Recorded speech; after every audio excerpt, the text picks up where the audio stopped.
speaker is director and chief curator of the museum at the Fashion Institute of Technology in New York, where she organized more than 20 exhibitions since 1997. A prolific author, she combines serious scholarship with a rare ability to communicate with general audiences. Nuestra siguiente invitada es la directora y conservadora jefa del Instituto Tecnológico de la Moda de Nueva York. Historiadora de la moda, en los últimos años ha organizado más de 20 exposiciones, es autora o coautora de más de una docena de libros y combina su faceta académica más seria con ponencias ante un público más heterogéneo. Su ponencia se titula El futuro de la moda, creatividad y globalización. Please let me give you Miss Valerie Steele.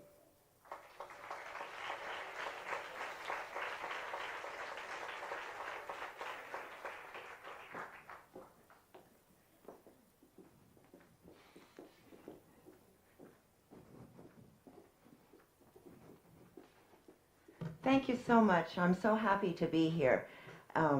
It's such a beautiful city, and my first visit, I definitely am going to be coming back. Now, I need a little help to try and get my picture. Et voila. All right.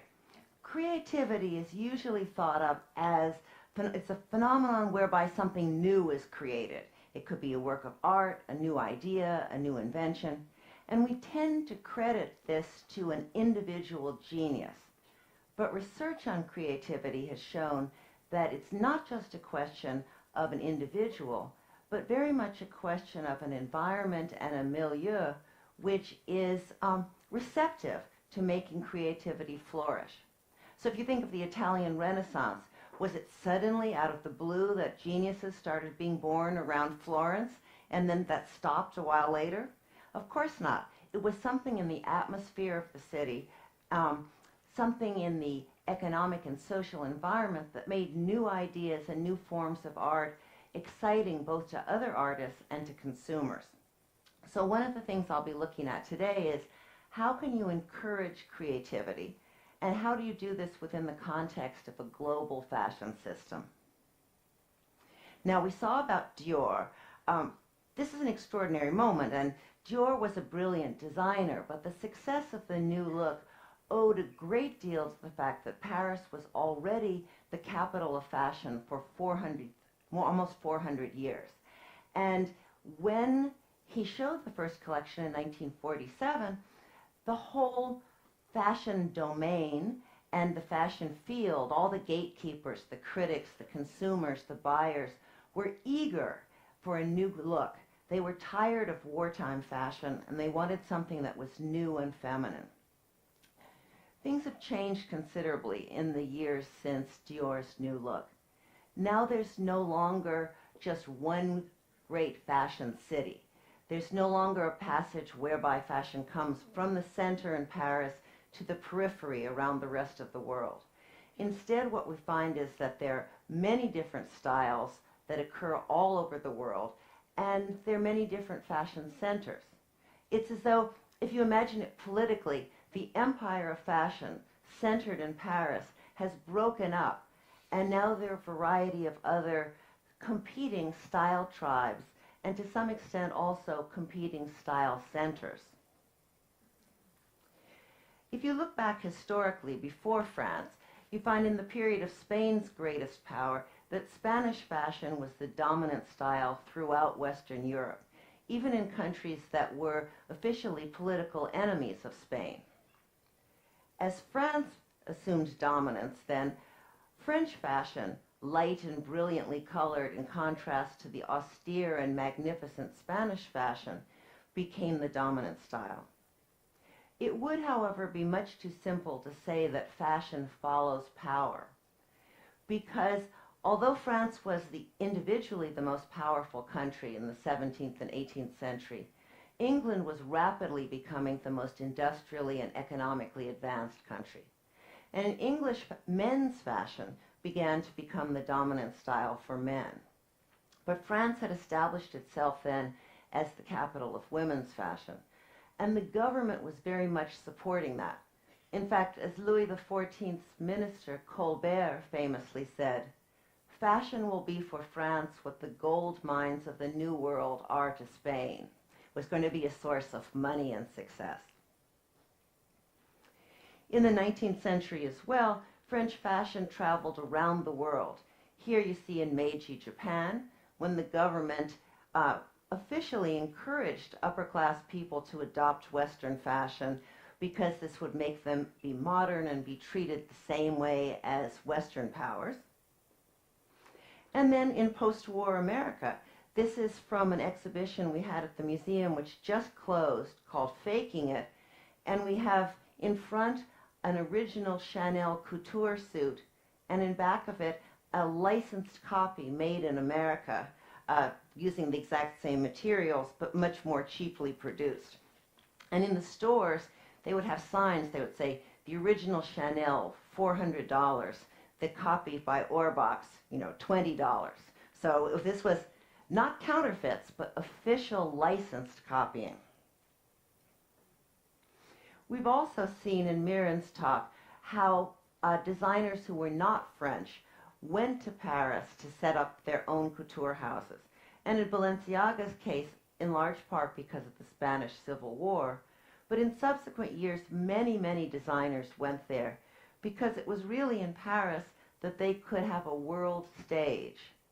Had Balenciaga stayed only showing his fashions in Spain, he would undoubtedly have had a great Spanish reputation, but probably not the kind of international fame that he achieved having been based in Paris. He did, of course, as we know, frequently draw on Spanish themes in his work, and this is something which is of great interest to people in different fashion cities. To what extent is it desirable to draw on local traditions of dress and art when creating fashions which are intended for an international audience?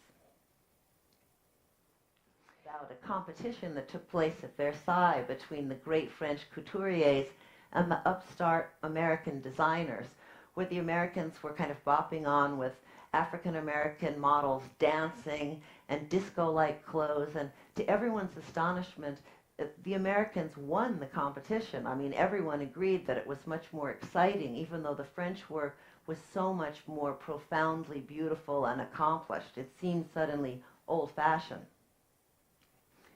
For a lot of Europeans, though, America doesn't have any fashion. It basically just has blue jeans and marketing. And it's true that designers like Calvin Klein have been brilliant with marketing. Everyone from Armani kept saying, if only I had invented those jeans first and that underwear first, because it captured a certain energy and helped transform men into sex objects for the first time in quite a while.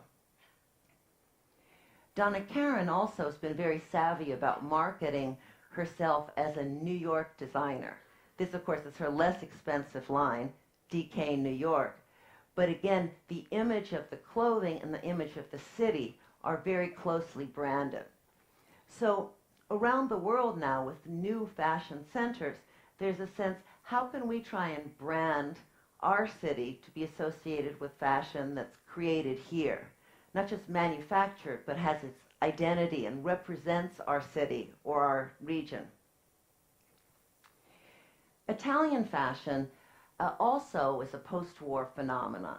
Prior to that, the designers really copied Paris, except in menswear, where they tended to copy London, although the menswear started to develop in interesting ways before women's wear. Italy, though, was a country that had united very late, and typically there was a problem. What was going to be the capital of Italian fashion? Would it be Rome with the couture? Would it be Florence with all of the, sort of parties and the boutique styles? What about Naples with menswear? And it was finally only after a considerable struggle lasting some years that Milan came out on top, in large part because of a kind of entrepreneurial luxury ready-to-wear style based first on menswear and then on women's wear that made Milan take off. It also saw the beginning of the phenomenon of the stylist, someone who didn't necessarily have his or her own house, but was a kind of hired gun working for other companies, working often for a manufacturer. Then we get the Japanese. And I think for everyone in cities around the world, the Japanese are the example of how to succeed, or the first example of a non-Western, a non-central city, a country that began to succeed. When the avant-garde Japanese designers like Rei Kawakubo of Comme des Garçons, Yohji Yamamoto, and Issey Miyake began to show in the 1980s in Paris, it caused a real revolution. At first, people were very, very angry and upset about this strange new style. It was oversized, asymmetrical, it looked damaged, destroyed, and yet it had an undeniable power and novelty. It owed nothing to old stereotyped ideas about Japanese style. And this revolution then really caught on. As time went on, also Japanese street style evolved in remarkable and exciting ways. So today it's often said that Tokyo is the fifth fashion capital. After Paris, New York, London, and Milan, there's Tokyo. This is not entirely true. Japanese designers made a huge success and continue to make a success in Paris. And Japanese street style is amazing. Tokyo is the fashion city. It's the most exciting fashion city to go to. There's always something new, and Japanese people are mad about fashion.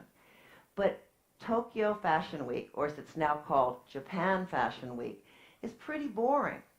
It's run by a lot of bureaucrats. None of the excitement of the city is really there.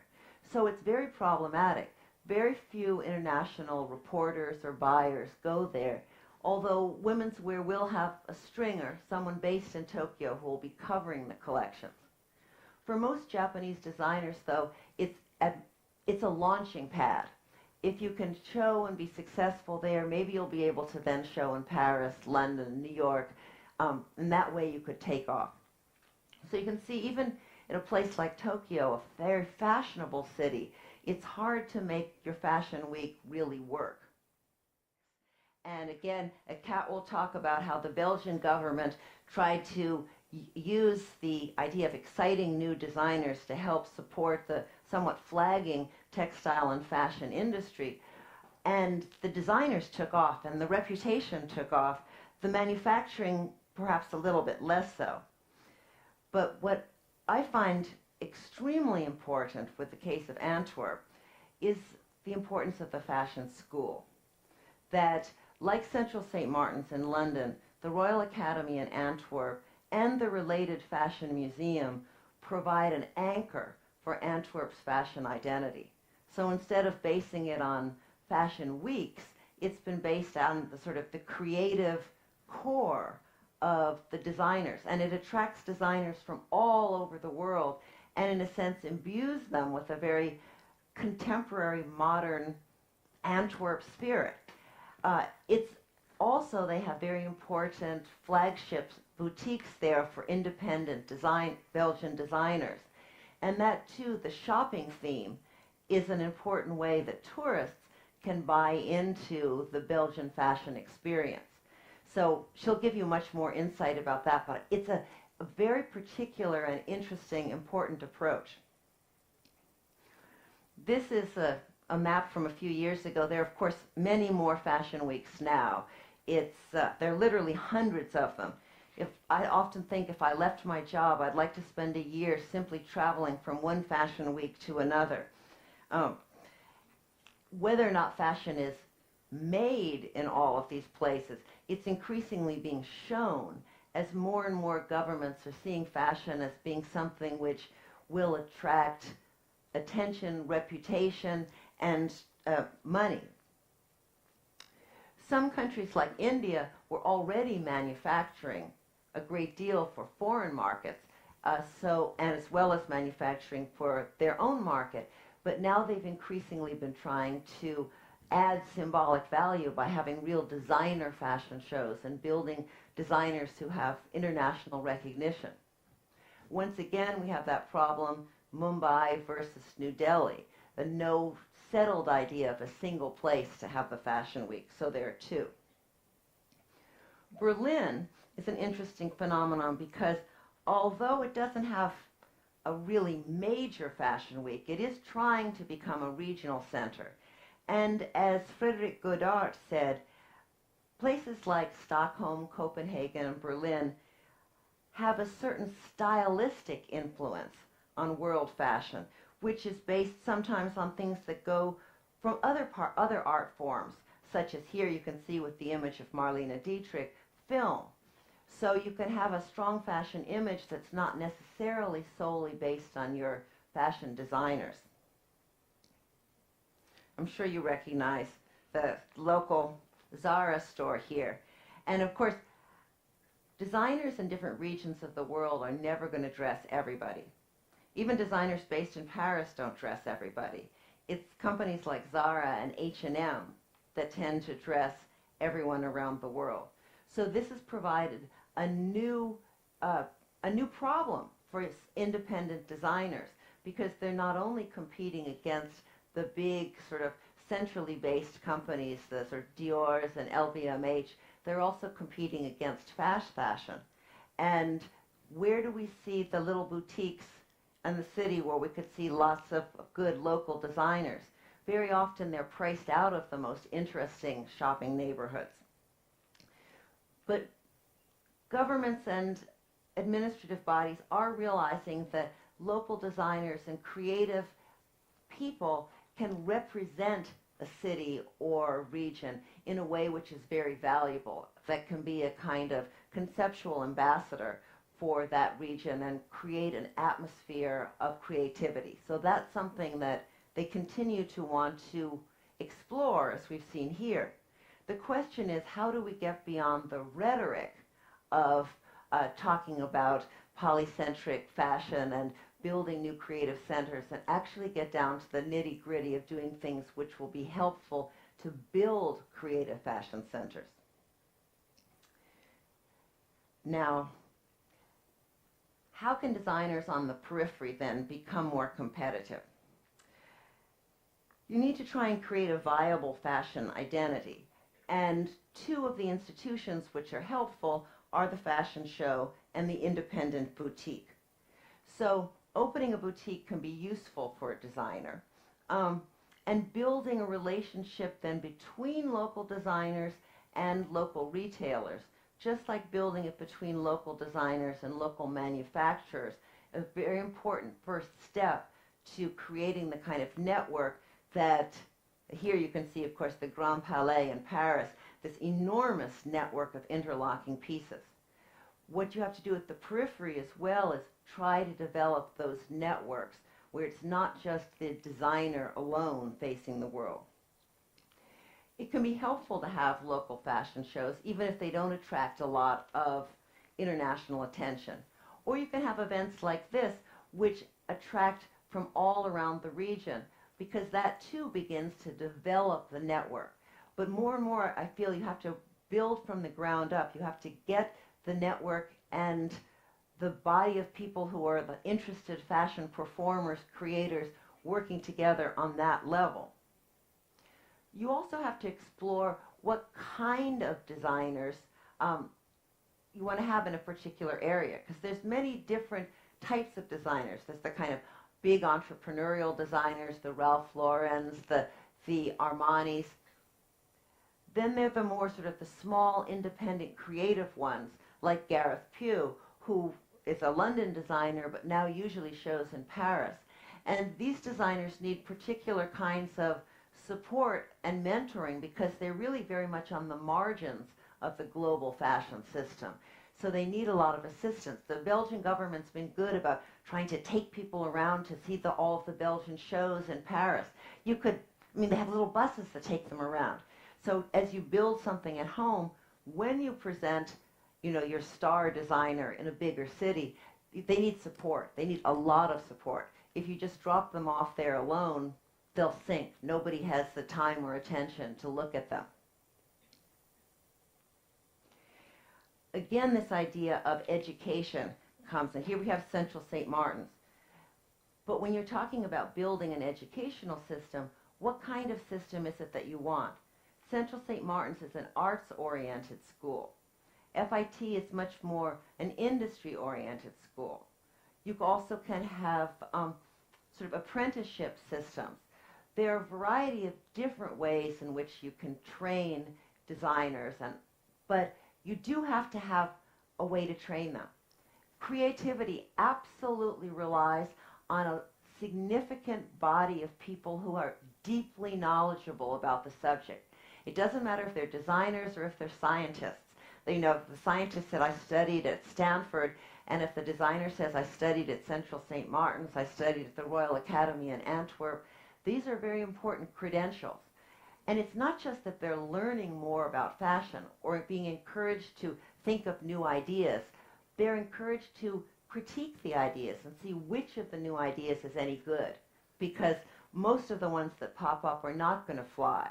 So that judging quality, that's a better idea than that one, is as important as coming up with the new ones. Then too, you have to think about your kind of, who's your market?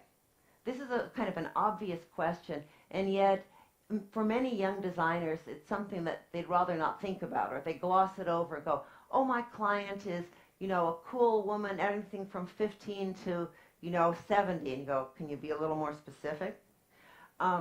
Different cities tend to have different atmospheres. Milan's very conservative. Miami's sexy. LA's casual.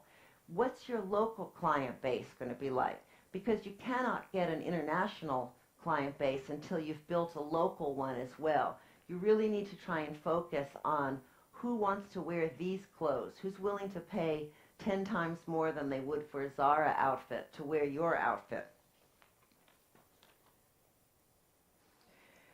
This is a picture which you may recognize from the first biennial of Ibero-American design in Madrid in 2008. And it's a good idea because it's trying to do a regional fashion show, and not just fashion, but design in general. This is something that is another related approach. Lately, Japan Fashion Week has been trying this also to say, okay, not just Japanese designers, but Asian designers in general. So you could say, all right, let's try and provide venues where related designers can come together. Berlin is doing this in a way as well, trying to draw in other Northern European designers and buyers and so on. Because again, you're looking not just at showing the clothes, but hopefully at actually selling the clothes. I want to show you a few pictures of technology because I think that technology is one of the key things which can distinguish a successful fashion from one that's ordinary. 3D printing, of course, has begun to revolutionize fashion. This is from an Amsterdam company, and I remember we bought at the museum at FIT one of the very first 3D dresses that was made in Holland. So it's a process which I think is going to ultimately revolutionize fashion production and may mean that the search for low-cost production facilities in Bangladesh, in Cambodia, will disappear if you can produce it through other technologies at home. Here you see it being used by Iris van Herpen, the very avant-garde Dutch designer, and again working with a digital manufacturer. So a study of the Los Angeles fashion industry revealed that they found the important factors for success included the following. 1, training and research facilities. 2, skilled and specialized subcontractors. That's one thing that Paris and Milan have in spades, and Tokyo as well. And that's hard to develop. That's not just the designers. You need subcontractors who can actually help you make the things. You need 3, a promotional infrastructure. And 4, you need links between the fashion industry and other cultural industries and institutions. And again, you need to think in terms of access to technology and access to science, because more and more fashion is not just about design, it's about performance. And a lot of the performance which is coming out of sportswear technology, military technology is gradually being applied to fashion. And so this is an area where if you've got good technological and scientific facilities in the vicinity, you're way ahead of the game if you can get your designers in touch with them. This I love. It just looks like an ordinary blue jean jacket. This is made by an English designer, Suzanne Lee, London-based. It's bio couture. She grew this jacket. It's bacteria. It's absolutely science fiction. And so, you could imagine growing your clothes. And here you probably recognize Manuel Torres, the fabrication of spray-on fashion. Again, new ways to manufacture can lead to new ways to think about the design of clothes. You have a perfect example of that with the Guggenheim Bilbao. You couldn't have built that building without the new computer technology. And so the whole architecture of it was transformed. As the technology of designing and creating clothing is transformed, you may have entirely new forms of clothing. Again, this is Skin Graft. This is a Los Angeles company. Again, it's having to do with body scanning technology so that the clothes, you never need to make too many garments that then get put on sale, and it's been a waste of everybody's time and money and material if eventually you're going to be able to size things for the client. So again, to the extent the designer can reach directly to the client and have clothes that are chosen right there, that provides a new possibility. Already in Tokyo, not at Japan Fashion Week, but at another fashion week for young girls' styles, there's a thing where you can click on your phone as the dress goes down the runway. You're clicking, I'll buy that one, I'll buy that one. And at the end of the show, the designers know, oh gosh, we've already got orders for 300 of look number 4. So again, that kind of thing will transform fashion. Finally, just the last few images, I'm going to come back to the idea of creativity, because I know that the design students in the audience may be thinking, it's not up to my town, it's up to me, it's the creator, it's my brilliant ideas that make fashion. Well, there's no question, Alexander McQueen is an unbelievable creative genius. But even the greatest designers do not create new fashion in isolation. Obviously, they have their own inner lives, and McQueen's inner life and personal history definitely played itself out in his fashion. Here you see with the end of the Joan of Arc collection, the idea of an outsider who was being martyred by her community. And McQueen himself said you could be an outsider because you were gay, you could be an outsider because of your race, because of your sexuality. Joan was burned at the stake, that she was a woman wearing men's clothes, claiming that God spoke to her directly. So she was that kind of outsider. But all individuals also work within a context of a particular culture and society. And McQueen had the opportunity to be within various environments in which his fashion could flourish. He studied on Savile Row, so he got those tailoring skills. He worked in fashion in Italy with Romeo Gilli, so he got a knowledge of how the fashion business worked. He worked for a theatrical agency doing costumes in London, so he learned how that kind of costuming worked.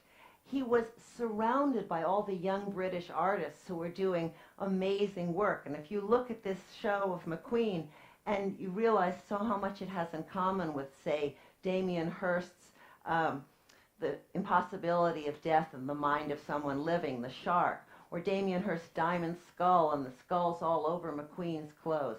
This is a particular kind of atmosphere where you are soaking up from your colleagues and from those around you ideas and thoughts. It's quite clear that even a difficult person like McQueen, in the environment in London and Paris, he could find allies. He could find members of the fashion field who would help determine he's an A-list designer, not a B-list designer. They could begin to recognize his talent and acclaim it. So he had access to all kinds of traditions of craftsmanship. When he went and worked at Givenchy, he had a horrible time, but he had the experience of working with that great couture atelier, and that made his subsequent clothes so much better. So again, it's a question of the presence of designers and other knowledgeable people in a given place at a given time can be an indicator of a creative environment. And certain environments then will begin to attract more and more creative people. We know Berlin is attracting artists because it's so cheap to live there. It's fantastic. And in the opposite way, artists are being driven out of New York because they can no longer afford to live there. Different things affect the creation of a creative environment. And finally, one needs to remember that a fashion city is not only an economic entity, it's also a cultural entity.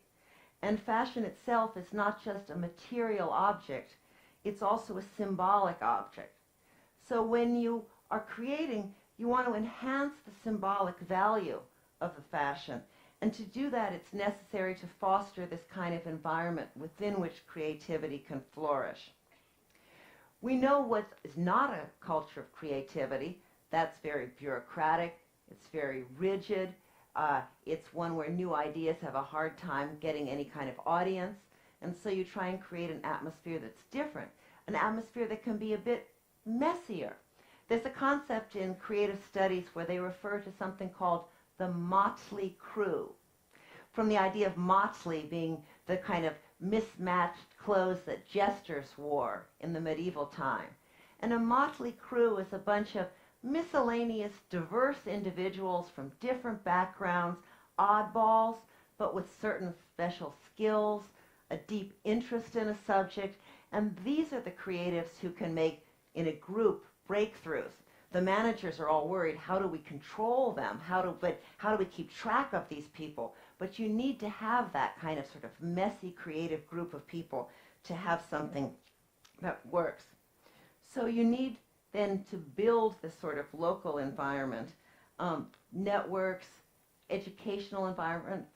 A conference can be a useful environment for sharing ideas, but you want to be not just trying to market a place, but try and make the place a creative environment. Fashion's not just about clothes, it's about new ways of seeing and thinking. So the goal ultimately then is to be building of the kind of creative community in which we want to live and create and learn from each other and be the place that other people want to come to. Thank you very much.